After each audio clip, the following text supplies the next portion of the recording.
에스더 5장 1절부터 8절까지 다 같이 한 목소리로 읽겠습니다. 제3일에 에스더가 왕후의 예복을 입고 왕궁안 뜰 곧 어전 맞은편에 서니 왕이 어전에서 전 문을 대하여 보좌에 앉았다가 왕후 에스더가 뜰에 선 것을 본즉 심히 사랑스러우므로 손에 잡았던 금오를 그에게 내어미니 에스더가 가까이 가서 금오를 끝을 만진지라 왕이 이르되 왕후 에스더여 그대의 소원이 무엇이며 요구가 무엇이뇨 나라의 절반이라도 그대에게 주겠노라. 에스더가 가로되 오늘 내가 왕을 위하여 잔치를 베풀어 싸우니 왕이 선히 여기시거든 하만과 함께 임하소서. 왕이 가로되 에스더의 말한 대로 하도록 하만을 급히 부르라 하고 이에 왕이 하만과 함께 에스더의 베푼 잔치에 나아가니라. 잔치의 술을 마실 때 왕이 에스더에게 이르되 그대의 소청이 무엇이뇨 곧 허락하겠노라. 그대의 요구가 무엇이뇨 나라의 절반이라 할지라도 시행하겠노라. 에스더가 대답하여 가로되 나의 소청 나의 요구가 이러하니이다. 만일 왕의 목전에서 은혜를 입었고 왕이 내 소청을 허락하시며 내 요구를 시행하시기를 선히 여기시거든 내가 왕과 하만을 위하여 베푸는 잔치에 또 나아오소서. 내일은 왕의 말씀대로 하리이다. 아멘. 하나님께서 우리 인생을, 우리 사람을 만드실 때 영혼과 몸으로 이렇게 만드셨습니다. 이 둘이 분리되거나 또 한쪽으로 치우치게 되면 균형이 깨어질 때 우리는 온전한 인격체의 역할을 할 수가 없게 됩니다. 몸과 그리고 영혼이 완전히 연합해서 하나가 될 때 비로소 온전한 한 인격체를 이루는 것이죠. 하나님께서는 이렇게 우리 인생이 몸과 마음, 영혼이 하나가 되어서 하나님을 섬기도록 그렇게 만드셨고 또 나뉘지 않고 이렇게 하나가 되어 하나님을 섬길 때 우리 인생이 복되고 형통할 수 있도록 그렇게 하셨습니다. 네, 문제가 발생했습니다. 창세기 3장으로 돌아가 보면 이 땅에 죄가 개입하게 되고 그 하나됨이 깨어지고 분열이 일어났습니다. 그래서 세상 사람들에게는 육체의 그 욕망을 쫓아서 사는 인생이 되어버리고 말았죠. 그래서 하나님께서 더 이상 저희들과 함께 하시지 않고 떠나는 그런 장면이 바로 노아 시대 때 저희가 육체가 되므로 그렇게 하나님께서 더 이상 저희들과 함께 하지 않는 사건이 일어납니다. 우리 예수 믿는 사람도 이런 상황 속에서 여전히 갈등이 있는 이유가 있습니다. 왜냐하면 하나님께서 우리로 하여금 하나님을 섬기고자 하는 그런 거룩한 욕망을 주셨지만 또 예전 옛 성품에 따라서 육체의 정욕에 살고자 하는 그런 욕망이 있기 때문에 이 둘 사이에 갈등을 하는 것이죠. 우리 마음속에 항상 이 두 자아가 싸우고 있습니다. 이것을 갈라디아서 5장 17절에서는 이렇게 말씀합니다. 육체의 소욕은 성령을 거스리고 성령의 소욕은 육체를 거스리나니 이 둘이 서로 대적하므로 너희의 원하는 것을 하지 못하게 하려 함이니라. 이렇게 말합니다. 우리 안에 육체를 탐하는 그런 소욕, 그런 욕망이 있고 동시에 하나님을 잘 섬기고자 하는 거룩의 욕망, 이 성령의 소욕이 있다는 것입니다. 이 죄의 소욕과 거룩하며 이루고자 하는 소원이 서로 싸우고 있다는 것이죠. 이 두 소욕이 평화롭게 함께 공존할 수가 없고 한쪽이 이기면 다른 한쪽은 패배하는 그런 전쟁이 벌어질 수밖에 없습니다. 그래서 우리 그리스도인들은 죄의 소욕에 져서 비참하게 살든지 아니면 성령의 능력으로 승리하든지 둘 중에 하나입니다.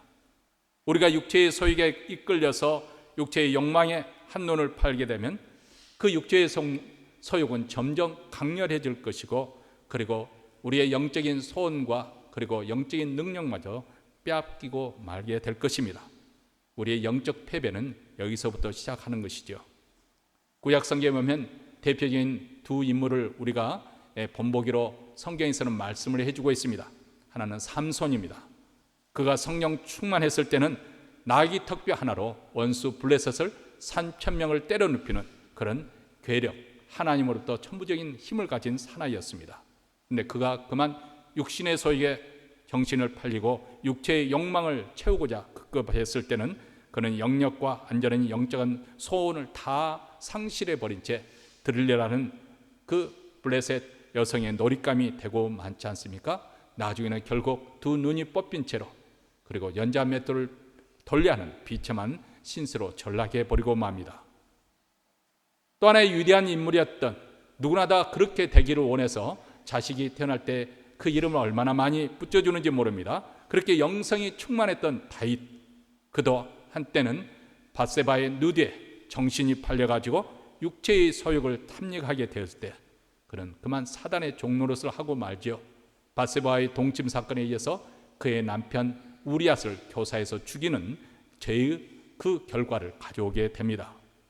사랑하는 성도 여러분, 우리는 내 의지를 내가 통제할 수 있는, 컨트롤할 수 있다고 생각하지만 천만의 말씀입니다. 율법에는 흠이 없다고 자부심을 가졌던 사도 바울도 이렇게 외쳤습니다. 로마서 7장 19절 말씀입니다. 내가 원하는 바 선은 하지 아니하고 도리어 원치 않은 바 악은 행하도다. 이것이 인간의 타고날 때부터 가지고 있는 죄성의 모습입니다. 어느 목사님의 설교에 들어보니까 한 번은 자기 딸이 인형을 가지고 노는데 막 욕을 하면서 내가 죽여버릴 거야 하고 목을 조르면서 인형을 그렇게 못되게 막 그렇게 노는 거예요. 그래서 목사님이 깜짝 놀라가지고, 아니 목사 딸이 그러면 되겠는가 싶어가지고, 야 그리스도인이 부드럽게 상냥하게 말을 해야지 그렇게 거칠게 사납게 이렇게 위협하면 되겠냐 했더니, 내가 너를 죽여버릴 거야, 내가 너를 죽여버릴 거야, 그러니까 톤을 바꿔서 말하더라는 거예요. 그래도 그렇지, 죽인단 말을 사용하면 안 되지. 너는 목사 딸이지 않니? 그러니까 나는 목사 딸이 아니고 사모님 딸이야 그랬다는 거죠. 우리 인간은 태어날 때부터 이 죄의 성향이 있습니다. 죄의 성향이 있어요. 그래서 시간이 지나면 죄의 열매를 맺는 거예요.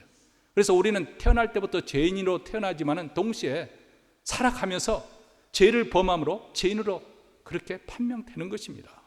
이것은 율법으로 선행함으로 이겨낼 수 있는 것이 아닙니다. 오직 이것을 가능케 하는 것은 성령 하나님이 가능케 하는 것이죠. 스가랴서 4장 6절에 만군의 여호와께서 말씀하시되 이는 힘으로 되지 아니하며 능으로 되지 아니하고 오직 나의 신으로 되느니라. 우리가 영적 승리의 삶을 살려면 우리에게 영적 그런 능력이 필요한데 성령의 권능이 필요하다는 것입니다. 그래서 에베소서 5장 18절에서는 술 취하지 말라, 이는 방탕한 것이니 성령의 충만함을 받으라 우리에게 말씀하고 있는 것이죠. 또 데살로니가전서 5장 19절에도 성령을 소멸치 말라고 그렇게 말씀합니다. 우리 안에 성령의 불이 있는데 그 불의 그 영향력을 소멸시키지 말라고, 성령의 불을 끄지 말라고 그렇게 말합니다. 자꾸만 우리가 세상적이고 정욕적인 그런 충동에 따라서 우리의 생각도 허망한 것을 추구하면서 세상적인 욕망에 따라 살면, 아니 은밀한 죄악을 즐기면서 이중적인 생활을 하게 되면 우리 안에 있는 성령이 그 영향이 점점 소멸시키고 마침내 불이 꺼진다는 것입니다.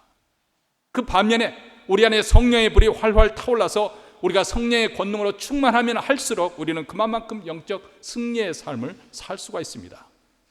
오늘 우리는 본문 말씀을 통해서 에스더가 어떻게 하나님의 신에서 통제되어지고 그리고 영적으로 충만해져서 그런 승리의 삶을 살아가고 있는 그런 모습, 이 위기 속에서 어떻게 대처하고 있는지 그 모습을 우리가 함께 공부하려고 하는 것이죠. 이미 4장에서 우리는 에스더가 모르드게에게 바사 제국의 법에 따라서 왕의 부름을 받지 않았음에도 불구하고 자칫하면 자신의 목숨을 잃을지도 모르는 그런 위기 속에서 나아가게 되는 것을 보았습니다. 결국 자기 민족을 구원하기 위해서 죽음을 각오하고 왕 앞에 나아가기로 결심을 한 것이죠. 그리고 모르드게에게 부탁을 합니다. 수산성에는 모든 유대인들을 모아서 자기를 위해서 금식하며 기도해 줄 것을 당부하죠. 4장 16절 말씀입니다. 당신은 가서 수산에 있는 유다인들을 다 모으고 나를 위하여 금식하되 밤낮 3일을 먹지도 말고 마시지도 마소서. 나도 나의 신으로 더불어 이렇게 금식한 후에 규례를 어기고 왕에게 나아가리니 죽으면 죽으리다. 죽으면 죽으리다. 이런 결심, 결단, 금식하는 가운데 에스더가 결단하고 나아가는 것입니다. 여기서 금식이라고 하는 것은 세상의 모든 것을 다 끊어버리고 그 어떤 것을 내 생명의 근원이라고, 생명의 근원이나 그런 어떤 위로로, 의지로 삼지 않냐고 오직 하나님만 나의 생명의 근원으로 삼고 하나님만을 구하겠다는 비상사태를 선언한 것과 같습니다. 여기 보면 3일 동안 먹지도 마시지도, 보통 우리가 금식을 하면은 물은 마셔야 됩니다. 건강을 생각해서 물을 마셔야 되는데 아예 물마저도 끊어버리는 이 절대적인 금식을 지금 감행을 합니다. 근데 이렇게 오직 하나님만 바라고 구할 때 우리에게 놀라운 일들이 일어나는 것입니다. 그것은 비록 에스더와 유대인들이 함께 하는 이 3일 금식은 그것은 눈에 보이지, 사람들의 눈에 보이지 않는, 어떤 겉으로 볼 때는 변화가 없는 것 같지만은 이것이 바로 역사의 분기점을 이루는 중요한 지렛대 역할을 하는 것이죠. 사실 우리 하나님은 우리 눈에, 이 육신의 눈에 보이지 않으십니다. 그렇다고 해서 우리 하나님이 존재하지 않는 것이 아닙니다. 우리 하나님은 섭리하시고 주관하고 계십니다. 사실 우리가 무엇을 어떻게 해볼 수 없는 그런 무력한 상황 속에서 그분은 놀라운 역사를 일으키시는 거죠. 무엇보다도 우리가 기도하며 하나님의 도움을 구할 때 그분은 우리를 영적으로 무장을 시켜주시고 또 우리 마음뿐만 아니라 우리 주변에 있는 사람들, 다른 사람들의 마음까지 은밀한 가운데 우리 하나님께서 움직이고 계십니다. 그래서 이사야 선지자는 우리에게 이렇게 말씀을 해주고 있습니다. 오직 여호와를 앙망하는 자는 새 힘을 얻으리니 독수리의 날개치며 올라감 같을 것이요 다른 박질하여도 곤비치 아니하겠고 걸어가도 피곤치 아니하리라, 이렇게 말합니다. 이 말씀을 통해서 우리가 기도하는 동안, 하나님을 바라보고 하나님을 간절히 구하는 동안 우리 안에 놀라운 변화가 일어나는데 몇 가지 변화를 이렇게 말하며, 첫째로 새 힘을 얻을 것이다.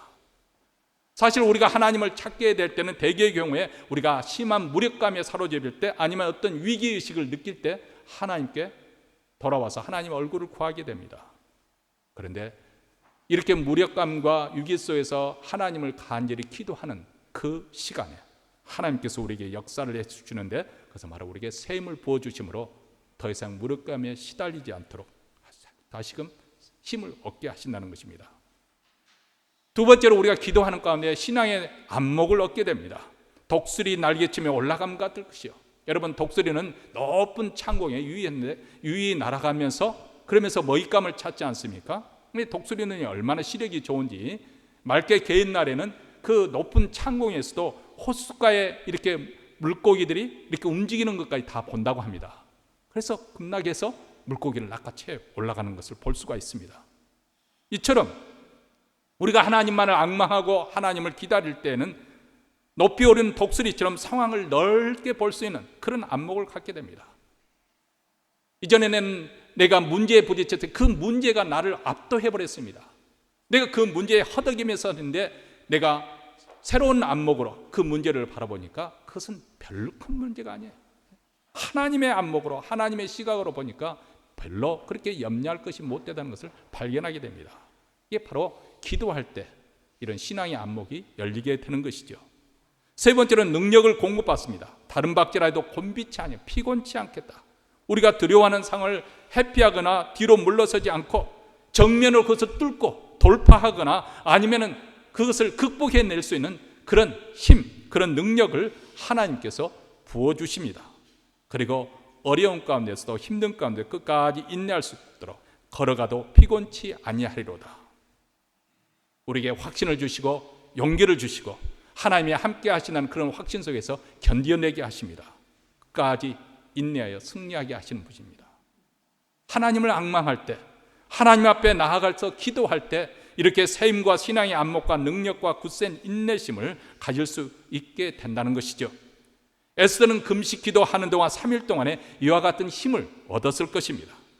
그리고 금식 기도한 후에 용기와 힘을 얻고서 자신 있게 왕 앞으로 나아갔습니다. 오늘 본문 1절과 2절입니다. 우리 다시 한번 읽겠습니다. 제3일에 에스더가 왕후의 예복을 입고 왕궁 안뜰 곧 어전 맞은편에 서니 왕이 어전에서 전문을 대하여 보좌에 앉았다가 왕후 에스더가 뜰에 선 것을 본즉 심히 사랑스러움으로 손에 잡았던 그물을 그에게 내어미니 에스더가 가까이 가서 그물 끝을 만진지라, 이렇게 말합니다.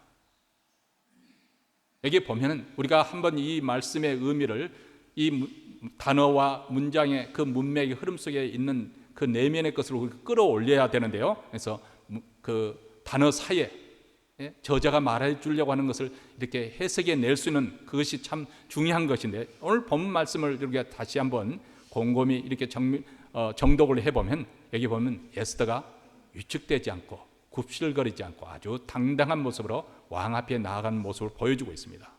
물론 끝까지 왕 앞에 깍듯이 A와 어떤 존대함을 이렇게 흐트러뜨리지 않고 대하고 있지만은, 그러나 그렇다고 해서 그 앞에 조금도 비굴하지 않습니다.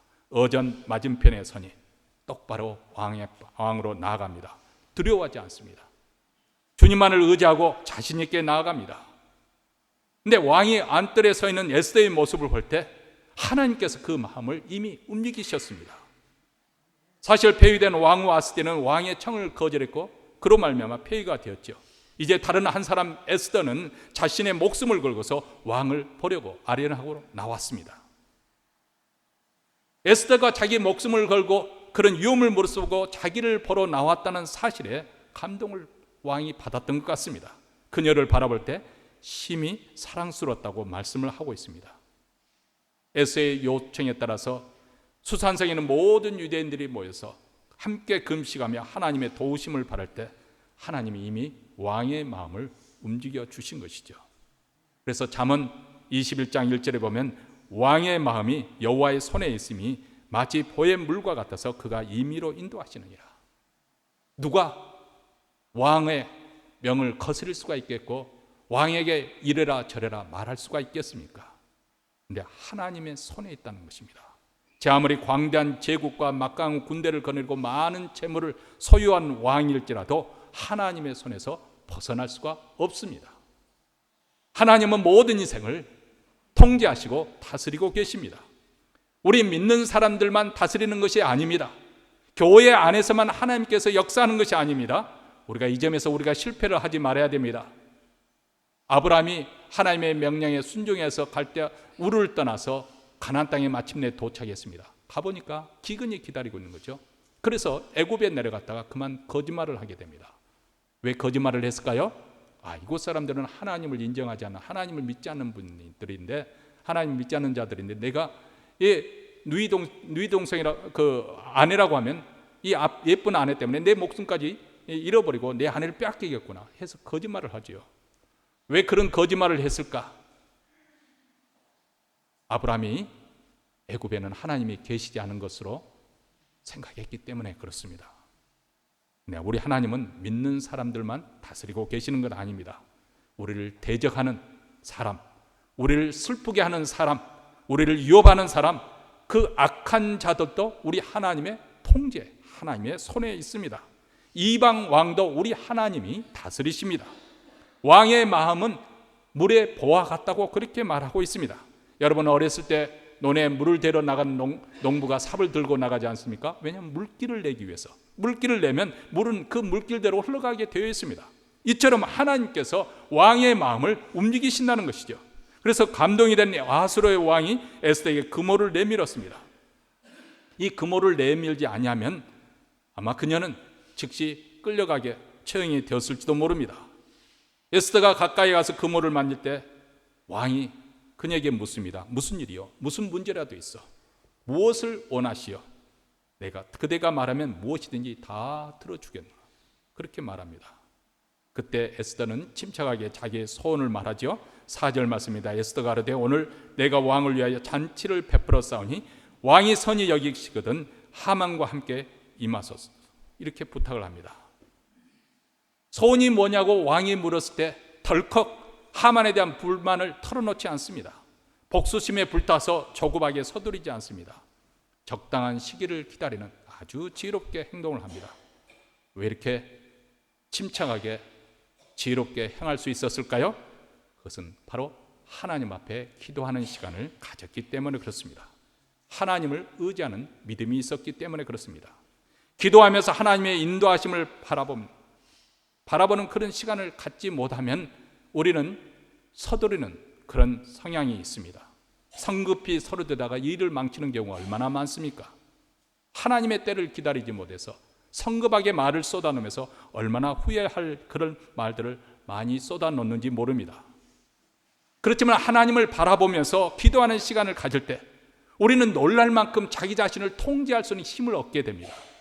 그것은 마치 손에 장갑을 끼고 일을 하는 그런 그 사람의 그처럼 사람의 손길에 움직이는 대로 따라갈 수 있는 그런 여유가 생기게 됩니다.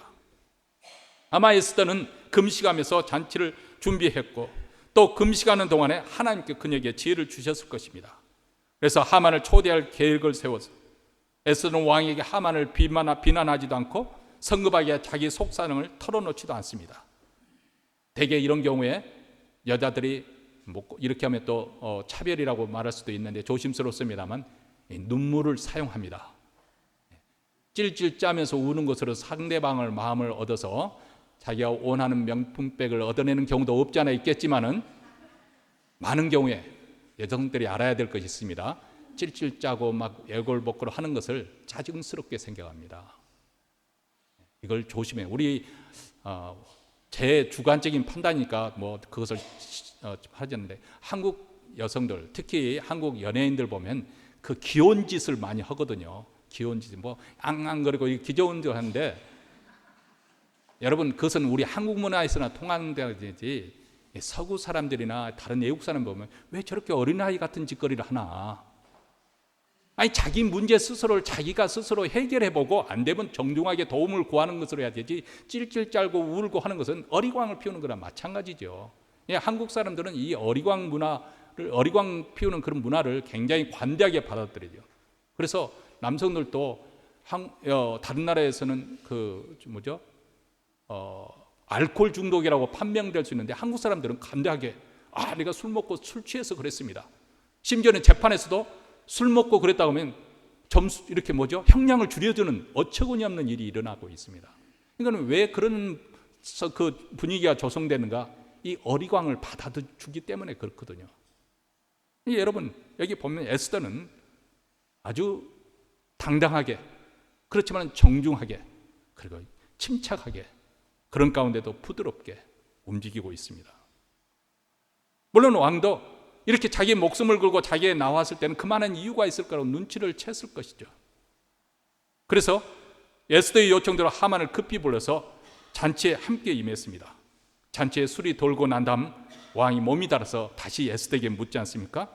아주 6절에 보면 3절에서 묻는 것보다 더 장황하게 더 이렇게 꼬치꼬치 묻는 것을 볼 수가 있습니다. 잔치에 술을 마실 때 왕이 에스더에게 이르되 그대의 소청이 무엇이뇨? 곧 허락하겠노라. 그대의 요구가 무엇이뇨? 나라의 절반이라 할지라도 시행하겠노라. 그러니까 에스더가 나의 소청 나의 요구가 이러하니라 이렇게 말합니다. 왕의 목전에 내 자신이 은혜를 입었고 왕이 내 소청을 허락하시면 내 요구를 시행하기를 선히 여기시다. 여기서 보면 똑같은 내용을 3번이나 반복해서 말합니다. 이것은 왜 그러냐면 왕의 기대감을 한껏 고양시킨 다음에 그리고 뿐 아니라 이것은 왕이 그렇게 요청하니까 완전히 왕으로 하여금 다시는 그 말을 거둬들이지 못하도록 확증시켜 주는 거죠. 그러면서 왕과 하만을 베푸는 두 번째 잔치에 다음날 와달라고 요청을 합니다. 그때 자신의 소청과 요구를 말하겠다고 말합니다. 자, 이런 긴급한 상황 속에서 왜 에스더는 시간을 질질 끌고 있는가? 우리는 조금 답답함을 느낄 수가 있습니다. 이렇게 변덕스러운 왕의 마음이 변하기 전에 자기 민족의 위기를 알리고 어서 구출해달라고 요구하지 않았는지 참 궁금하지 않습니까? 두 번의 잔치를 벌이면서 시간을 끄는 것에 대해서 성경학자들 간에 여러 가지 의견이 있을 수 있습니다. 어떤 사람은 이것을 문학작품으로 여기는 사람은 이 소설과 같은 이 문학작품의 극적인 그런 절정에 도달하기 위한 또 하나의 문학적 기교라고 그렇게 말하는 사람도 있고 또 다른 사람은 에스더가 여성이기 때문에 이런 중대한 시간에 솔직히 두려워서 뒤로 물러섰다가 다시 힘을 얻어 두 번째 잔치에 말을 했다. 그렇게 해석하기도 합니다만은 그런데 지금까지 전개되어 오는 그 사건의 내용을 우리가 추적해 보면 에스더의 성품과 믿음으로 볼 때는 전혀 그렇지 않을 것 같습니다. 죽으면 죽으리라. 에스더의 비장함과는 더더구나 그런 해석은 거리가 멀 수밖에 없습니다. 그렇다면 우리는 결론은 자명합니다. 이것은 에스더가 의도된 전략 속에 또 계획 속에 이루어진 것이라고 우리는 분명하게 그렇게 단언할 수가 있을 것 같습니다. 에스더가 이렇게 행동할 수밖에 없는 그런 나름대로 고심해야 될 이유가 있었던 것 같습니다. 그것은 우선 자기 자신이 유대인이라는 것을 숨기고 있었거든요. 숨기기보다도 밝히지 않았다고 표현한 것이 정확했겠습니다. 자신의 정체가 밝힐 경우에 하만이 역공작으로 나올 수가 있죠. 어떤 뇌물을 쓴다든지 아니면 어떤 강교를 통해서 에스더의 뒷목을 칠 수가 있습니다. 또 그뿐만 아니라 지금 상당히 어려운 것이 이 바사 제국의 법에 의하면 왕이라 할지라도 조서가 일단 발표가 되면 그것을 취소를 할 수 없다는 거예요. 그게 바사 법이에요. 그러니까 이것을 빌면서 얼마든지 왕의 마음을 돌이키게 할 수 있는 그런 가능성이 있습니다. 더군다나 아하스로 왕은 줏대가 없이 변덕스럽기가 짝이 없습니다. 술기운에 자기가 왕후 에스더를 폐위시키고 그거 한 가지 때문에 화가 나서 폐위를 시킬 수 있다면 에스더 자신도 얼마든지 폐위가 될 수 있는 그것을 염두에 두어야 되는 것이죠. 자, 이런 상황을 감안하게 될 때 에스더로서는 왕의 호감을 최대로 끌어내야 하고, 그리고 하만이 전혀 손을 쓰지 못하도록 전격적으로 그를 궁지에 몰아넣을 그런 작전이 필요했던 것이죠. 그래서 2번의 잔치를 베품으로써 왕이 2번씩이나 그녀의 소청이 무엇인지, 그래서 그 입으로 그녀의 소청을 더 이상 거부할 수 없도록 그렇게 만들고, 그리고 그녀가 소원을 말하는 것 자체가 왕의 말씀대로 하리이다 하면서 내가 짐짓 왕의 명령에 순종해서 하는 것처럼 그렇게 표현을 하고 있습니다.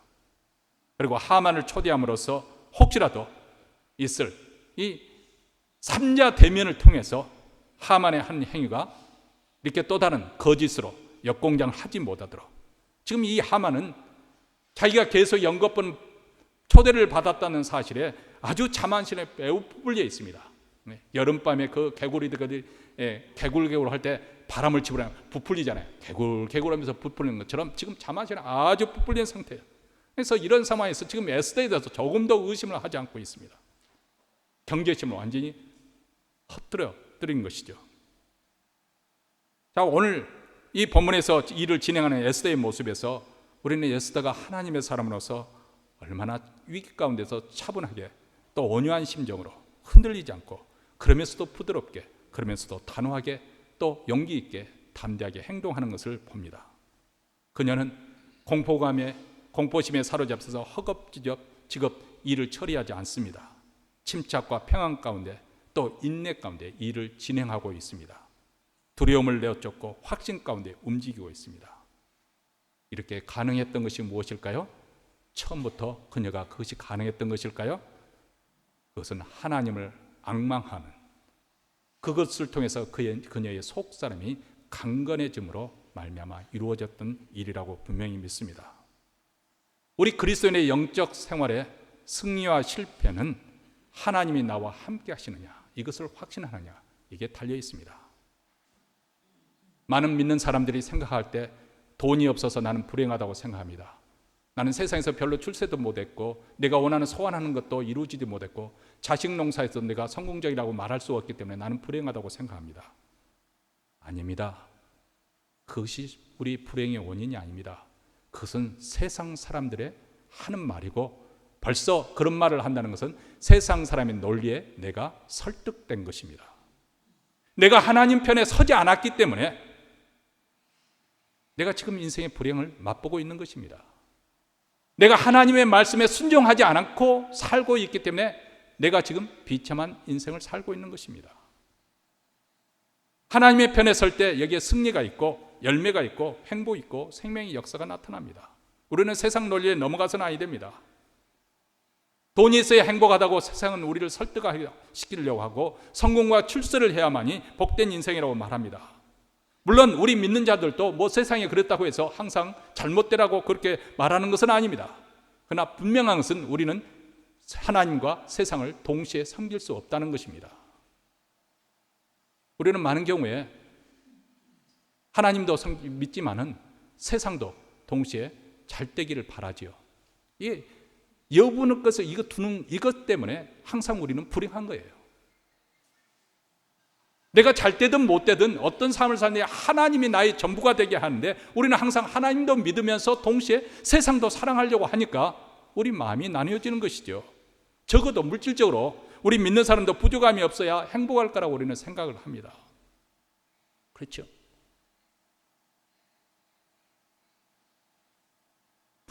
아주 부잣집 아들이 처음 킨더가든에 가게 됐습니다. 너무 부자이기 때문에 염려가 되고 그랬어요. 아들아, 너 학교에 가서 절대 부자란 거 자랑하면 안 돼. 우리 가난한 거야. 사정교육을 시켰습니다. 그러자 그 아이가 학교에 가서 우리 집은 아주 가난해요.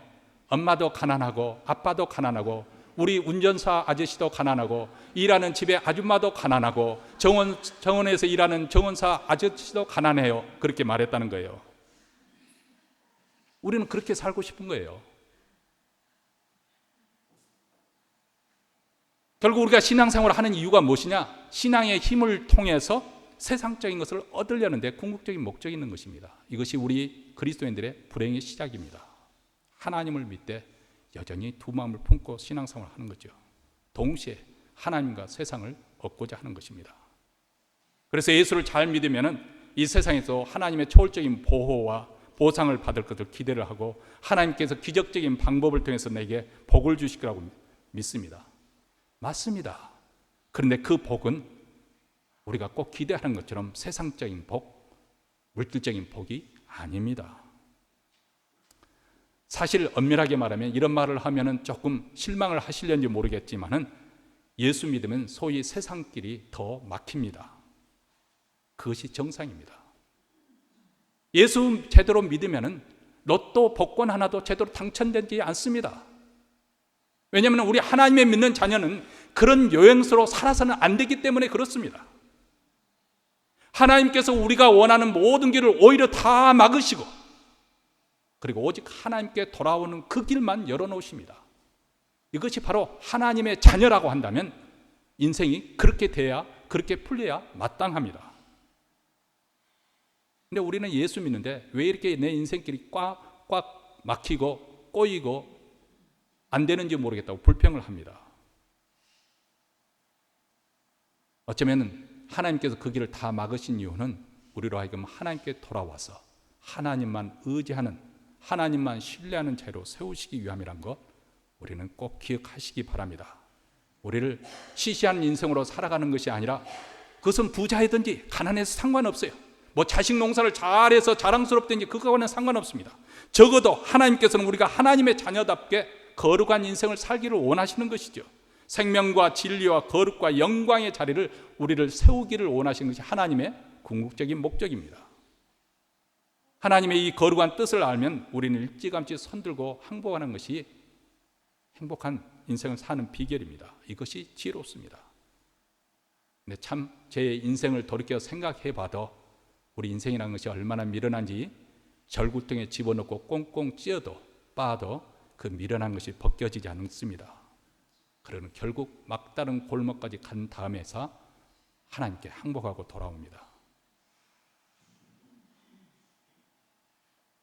이런 삶에는 생명의 역사가 나타나지 않습니다. 살아도 그리스도인의 삶을 살아도 별로 기쁘지도 않고요, 별로 평안하지도 않고 별로 극적인 일도 없고 열매 맺을 일도 없고 항상 그저 그렇습니다. 아니 오히려 세상에 나가면 세상 사람들이 더 무시를 당합니다. 왜 그럴까요? 돈이 없어서가 아니고 내가 하나님 편에 서지 않기 때문에 그렇습니다. 하나님이 더 이상 나와 함께하지 않기 때문에 그렇습니다.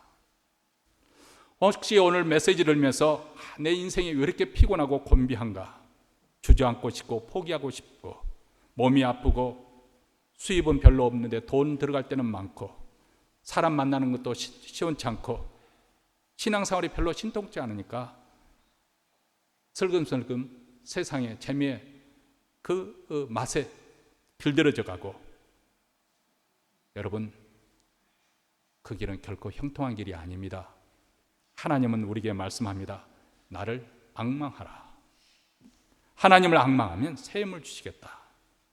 저 높고 광대한 우주를 창조하신 전능하신 하나님께서 우리에게 약속합니다. 앙망하는 자에게 독수리처럼 날아갈 수 있고 어린 소년처럼 달려갈 수 있을 것이고, 그리고 험준한 인생길을 꾸준히 포기하지 않고 끝까지 갈 수 있는 새 힘을 주시겠다고 약속하십니다. 그러므로 이 하나님을 믿고 의지하고 내 인생을 맡겨드릴 때 우리는 더 이상 염려하거나 두려워할 필요가 없습니다. 그분 자신을 구하는, 하나님이 나의 분깃이 되도록 그렇게 소원하시기 바랍니다. 하나님으로 해서 만족하고 기뻐하는 인생, 하나님이 전부가 되는 인생, 이렇게 하나님을 힘써 앙망하고 그리고 하나님 편에 서게 될 때 우리는 주위 환경, 그 환경이 어떤 환경인데 휘둘리지 않습니다. 망할 것 같아도 그것으로 망하는 것이 아닙니다. 죽을 것 같아도 그것으로 우리가 죽는 것이 결코 아닙니다. 얼마든지 힘들고 어려운 상황 속에서도 우리 하나님만 함께 하신다면 너끈히 이기고도 승리하고도 남습니다. 무엇보다도 하나님의 손에 붙잡혀서 원수 마귀를 무너뜨리는 강력한 도구가 되어서 우리의 영적 삶에서 크게 승리하는 승리를 맛볼 수가 있습니다. 그러므로 오늘 본문에서 우리가 에스더의 태도를 통해서 기도에 대해서 몇 가지 교훈을 얻고자 합니다. 첫 번째로 우리는 성급하게 행동을 취하기 전에 꼭 주님을 바라보면서 기도하는 시간을 가지시기 바랍니다. 에스더처럼 눈앞에 벌어지는 일이 긴급하고 중요할수록 우리는 더 하나님께 매달려 기도할 필요가 있습니다. 아니, 일이 잘 되고 형통할수록 오히려 더 하나님께 가까이 나고자 우리는 발버둥을 쳐야 됩니다. 왜냐하면 세상에서 잘 나가게 되면 하나님께서 내게 이렇게 복을 주셨으니까 내가 하나님을 더 잘 믿어야지, 이렇게 되는 것이 아니라 10중8구 어떻게 됩니까? 세상 길로 나아가게 되기 때문에 더 발버둥을 치면서 하나님으로부터 멀어지지 않도록 우리가 더 힘써 기도해야 됩니다. 이렇게 하나님을 앙망하고 기도할 때 하나님의 역사를 체험할 수 있고, 하나님께서 모든 상황을 통제하시고 역사하시고 필요한 사람들의 마음을 움직이시는 것을 우리가 알 수가 있습니다. 그런데 하나님의 때를 기다리지 못하고 성급하게 행동을 취하면 오히려 일이 악화될 가능성이 매우 높습니다. 특별히 중요한 결정을 내릴 때나 또 처음 부딪히는 일이나 새로운 일을 개척할 때, 한 번도 경험하지 못한 일을 하고자 할 때, 상황이 불투명할 때 우리는 하나님의 인도하심을 바라며 기도하는 것이 좋습니다. 중요한 것은 내가 이 상황을 주도하려는 것이 아니라 내 의도대로 내 소원대로 움직이라는 그 유혹을 뿌리치고 전적으로 하나님께 순종하듯 어느 길이든지 하나님 순종하겠습니다. 결단입니다. 두 번째로 까다로운 상대를 만났을 때 그 사람의 마음을 움직여주기를 위해서 기도하십시오. 왕의 마음을 움직이신 분은 하나님이십니다. 그래서 성경도 우리에게 이렇게 말씀합니다. 사람의 행위가 여호와를 기쁘시게 하면 그 사람의 원수라도 그로 더불어 화목하게 하시느니라. 자, 우리가 하나님의 편에 서서 하나님을 기쁘시게 하는 삶을 살면은 그 사람은 한마디로 말해서 형통하는 삶을 산다는 거예요. 심지어는 원수까지도 화목케 하도록 우리 하나님께서 그 사람의 마음을 움직이신다는 거예요. 왕의 마음도 물의 보와 같이 움직이시는 하나님께서 이런 놀라운 역사를 일으키신다는 거죠. 우리가 하나님을 바라고 기도하는 동안 먼저 우리 마음에 변화가 일어나죠. 하나님이 나와 함께 하시는 그 임재하시는 용기가 생기게 됩니다. 두려움이 사라지고 평안이 찾아오고 자신감이 회복되고, 이렇게 우리 마음이 평안할 때 비로소 우리를 괴롭히는 까다로운 상대를 만났을 때 우리가 당황하지 않고 열내지 않고 상대를 맞이할 수 있는 여유가 생기는 것이죠. 상대의 마음을 미리 준비시켜주고 그런 기회를 우리 기도할 때 얻을 수가 있습니다. 세 번째로는 어려운 상황 중에 인내할 수 있도록 주님께 구하셔야 됩니다. 에스더는 왕이 모든 소원을 주겠다고 말했을 때도 인내심을 잊지 않고 끝까지 적절한 하나님의 때를 기다렸습니다. 힘든 상황에서 적절한 때를 기다리고 행동하는 것 매우 중요하죠. 이런 인내의 마음은 주님께 기도하는 사람에게 나타나는 것이죠.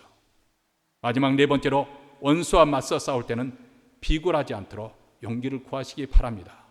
에스더처럼 침착하게 부드럽게 그러나 단호하게 행동을 옮길 수 있는 용기, 바로 오늘날 그리스도인들이 세상에서 어떤 모습으로 살아가야 할 것을 이 에스더가 보여주지 않습니까?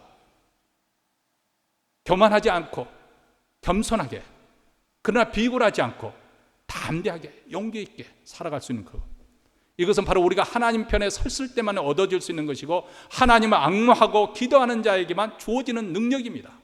이런 속사람이 강해지고 우리에게 능력, 영적 능력을, 권세를 부어주는 사람은 바로 하나님 앞에 나가 기도하는 사람들이 얻을 수가 있습니다.